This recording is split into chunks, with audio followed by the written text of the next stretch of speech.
Brandon Breyer. Brandon Breyer from Brightburn is what happens when Superman lands on Earth, hits puberty, and instead of choosing truth, justice, and the American way, decides he'd rather be a homicidal space gremlin with laser eyes and a superiority complex. He's the kind of kid you put in timeout, if timeout were located in another dimension and protected by kryptonite-coated walls. Brandon starts off like every other awkward tween, shy, quiet, secretly omnipotent. You know, normal stuff. But then the evil alien puberty switch flips and suddenly he's less Clark Kent, more Clark can't stop murdering people. He discovers he can fly, shoot lasers from his eyes, and yeet a lawnmower like it's made of cardboard. Instead of joining a superhero team or using his powers to help old ladies cross the street, he uses them to commit progressively more horrifying murders, like caving in a man's face with a steering wheel, lasering through a woman's eyeball like he's got a vendetta against optometrists, and dropping his own mom from orbit after giving her the whole "I am your god now" treatment. Oh, and he also carves his weird BB logo all over the place like a discount Batman with branding issues. Brandon is what you'd get if Damien from The Omen and Superman had a baby raised on true crime podcasts and zero hugs. 11. 11 from Stranger Things, the tiny telekinetic with a buzz cut and a stare that says, "Mess around and find out." Despite being named after a number, she's more powerful than most entire Avengers rosters and has the emotional range of a Shakespearean protagonist and a hormonal teenager. She is a walking science experiment with trauma, psychic powers, and zero tolerance for bullies. Her idea of a normal Tuesday is flipping vans, melting brains, and opening interdimensional portals, usually while bleeding from the nose and eating Eggo waffles like her life depends on it. She was raised in a lab by a man who thought fatherhood meant putting electrodes on a toddler. She escaped, wandered into the woods, and then casually befriended a bunch of middle schoolers who were already dealing with the terrifying ordeal of puberty. She once blew up a demonic meat monster with her mind while bleeding from both the nose, which is usually a sign that your brain is calling customer support because it's being used like a microwave. And don't forget her teen rebellion arc where she dressed in punk, joined a gang of psychics, and went all angry X-Men for a bit. She was one leather jacket away from becoming Professor X's worst nightmare. 11 isn't just dangerous.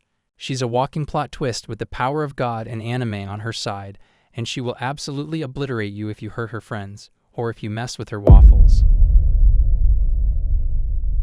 Hansel and Gretel. Hansel and Gretel from Black Lagoon are not your whimsical breadcrumb-dropping siblings from the fairy tale. No. These kids strolled straight out of a grim nightmare and into the bullet-riddled, morally bankrupt world of Ronaper, and decided it needed more chaos. Black Lagoon looked at murderous orphans, cranked the dial to 11, broke the dial off, and set it on fire. They show up dressed like they just escaped a haunted Victorian dollhouse. One's got a giant axe, the other's got a machine gun. That's their version of Bring Your Toys to Work Day. They speak in cryptic, formal tones that make you feel like you've just been cursed by a bloodthirsty opera ghost. Then they smile. Never trust that smile. They murder gangsters for fun, and not with bullets from a distance, up close like they're painting the town red with very literal brush strokes. They can turn on each other in a heartbeat just to mess with people. You're not sure if they're twins, siblings, or one split personality in two creepy vessels, but they'll gleefully traumatize you while you try to figure it out. They may even battle Leica, war vet, mafia queen, and all-around unshakable badass. Pause and go, yikes. Those kids are messed up. Hansel and Gretel are what happens when childhood trauma meets military-grade weaponry and a total lack of supervision. They're a walking, talking ad for why you don't skip therapy and why Ronaper should invest in exorcists. Damien Thorn. Damien Thorn from The Omen is basically what you get if Satan decided to skip the whole disguise thing and just sent his son straight to a wealthy political family with a trust fund and a killer smirk. He's the Antichrist, yes, the Antichrist, packaged like a cherubic little boy who just so happens to give off murder vibes stronger than your grandma's potpourri. This kid doesn't do tantrums. He does accidents, like the time his nanny got a little too into her job and dramatically yeeted herself out a window in front of a birthday crowd yelling, "Look at me, Damien. It's all for you." He didn't flinch. Damien also had this uncanny ability to make animals lose their minds. Giraffes and baboons hated him, literally hated him. One zoo visit turned into an episode of Planet Earth. Apocalypse Edition. He figured out he was the son of Satan, and instead of having an identity crisis or taking up moody journaling, he leaned right into it. Killed a few people with accidents, inspired suicides, manipulated politics. Damien makes most horror kids look like amateur hour. He doesn't just act evil, he is the franchise of evil. And the scariest part? He never really acts out. No screaming, no biting, no juice box throwing. Just quiet, calculating satanic world conquest. The ultimate well-behaved child you should definitely not invite to your kid's birthday party. Franklin Richards.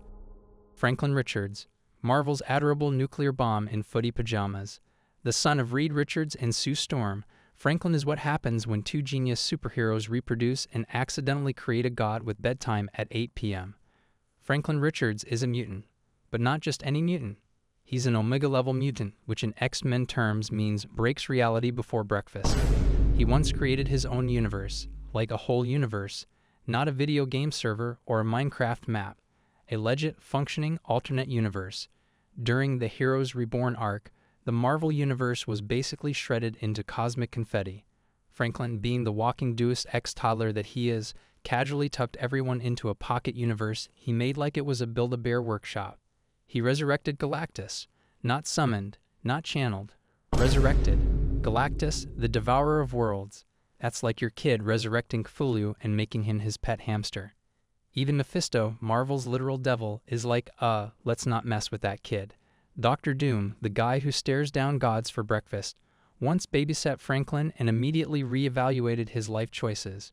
Franklin Richards is the kind of kid who says, "I'm bored," and then reinvents the space-time continuum for fun. He's a terrifying blend of innocence and omnipotence. If you hear a small voice say, "Let's play pretend," and it's Franklin, run. Because you're about to be a background character in a galaxy you imagined 5 seconds ago. Wednesday Addams. Wednesday Addams, a name that strikes fear into the hearts of camp counselors and school principals everywhere. She's the pint-sized purveyor of all things macabre, the black-clad embodiment of deadpan sarcasm, and the Addams family's crown jewel of creepiness. In the 1993 film, Addams Family Values, Wednesday is sent to the perky Camp Chippewa, where she doesn't exactly embrace the camp spirit. Instead, she leads a full-blown rebellion during a Thanksgiving play, tying up the counselors and setting the camp ablaze.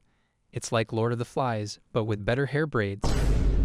Her hobbies include attempting to guillotine her baby brother, Pubert, and burying a live cat, because, normal sibling stuff. She also has a penchant for torturing her brother Pugsley, whether it's with a branding iron or an ice pick. It's all in good fun, of course. Beneath that stoic exterior lies a mind brimming with dark creativity, a heart that beats to the rhythm of a funeral dirge, and a soul that finds joy in the macabre.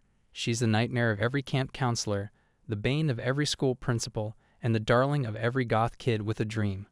Wednesday Addams is the queen of creepy, the sultan of spooky, and the empress of eerie. Tetsuo Shima. Tetsuo Shima, the kind of kid who starts off as a bullied, angsty teen and ends up as an existential apocalypse wrapped in a red cape with a migraine. At first, Tetsuo is just another street punk on a future bike-riding gang through the lovely, war-torn ruins of Neo-Tokyo. But then he crashes into a small, wrinkly psychic gremlin, and next thing you know, bam, he's kidnapped by the government and given a subscription to the worst superpower package ever. After waking up with psychic powers stronger than a toddler hopped up on sugar and vengeance, Tetsuo decides subtlety is for cowards. He starts throwing psychic tantrums, vaporizing military hardware like he's skipping stones, and developing a god complex the size of Jupiter. Then he decides to hunt down the legendary Akira, except Akira's been reduced to scientific Lunchables in jars. Does this stop Tetsuo? Nope. He opens the jars and spoiler, things go horribly wrong. He mutates into a horrific, fleshy kaiju baby with more body parts than personal boundaries. Eventually, Tetsuo ascends, or explodes, or both, into a new universe or consciousness thanks to Akira and the other psychic ghost kids pulling a let's clean up this mess maneuver. His final act? Creating a whole new universe, because why not? Reality is clearly just Play-Doh to this guy. In conclusion, Tetsuo is a bullied teen turned psychic god-beast who destroys half a city, annihilates armies, and probably still thinks he's the victim. Joffrey Baratheon. the royal brat of Westeros, the crown prince of tantrums, and the poster child for why absolute power should never be handed to a teenager with mommy issues. Born from the not-so-holy union of Queen Cersei Lannister and her twin brother Jaime, Joffrey was passed off as the legitimate son of King Robert Baratheon. This little secret made him heir to the Iron Throne. From a young age, Joffrey displayed the kind of charm that would make a rabid porcupine seem cuddly. He was spoiled, arrogant, and had a penchant for cruelty that would make even the most hardened villains take notes. His reign of terror included ordering the execution of Ned Stark, despite promising mercy, a move that shocked everyone and proved that Joffrey's word was as reliable as a paper sword in a rainstorm. He also took pleasure in tormenting Sansa Stark, his betrothed, treating her more like a chew toy than a future queen. His piece de resistance was his own wedding, dubbed the Purple Wedding, where he managed to be so insufferable that someone decided the best gift was a goblet of poisoned wine. He died as he lived, choking on his own arrogance and poison. Joffrey Baratheon was the kind of child who makes you grateful for your own misbehaving kids. He was a masterclass in how not to raise a monarch and a reminder that sometimes the most dangerous villains come in the form of a petulant teenager with a crown. Hey everyone, thank you all for watching until the end. I'll be back with more videos, so make sure to like and subscribe. If you have any suggestions for my next video, comment them down below.